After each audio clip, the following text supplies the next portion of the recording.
അടിമാലി ഇരുമ്പ് പാലത്ത് വ്യാപക മോഷണം നടന്നു. 7 കടകൾ കുത്തിത്തുറന്ന് മോഷണം നടത്തിയെന്നാണ് ഈ മോഷ്ടാവിൻ്റെ ദൃശ്യം CCTV-യിൽ പതിഞ്ഞിട്ടുണ്ട്. ആ ദൃശ്യമാണ് പ്രേക്ഷകർ ഇപ്പോൾ സ്ക്രീനിൽ കാണുന്നത്.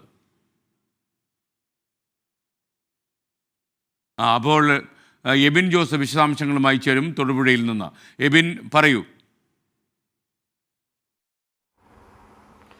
SKN അടിമാലി ഇരുമ്പ് പാലത്ത് ഇന്നലെ രാത്രിയാണ് ഈ കടകളിൽ മോഷണം നടന്നത്. മോഷ്ടാവ് ഇരുമ്പ് കമ്പി ഉപയോഗിച്ച് ഈ കടകളുടെ ഷട്ടർ കുത്തി തുറക്കുകയായിരുന്നു.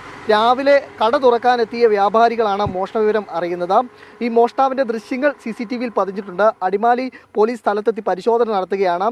ചെറുകിട സ്ഥാപനങ്ങളായതുകൊണ്ട് തന്നെ വലിയ തുക നഷ്ടപ്പെട്ടിട്ടില്ല. ചില്ലറ തുകകൾ മാത്രമായിരുന്നു കടകളിൽ ഉണ്ടായിരുന്നത്.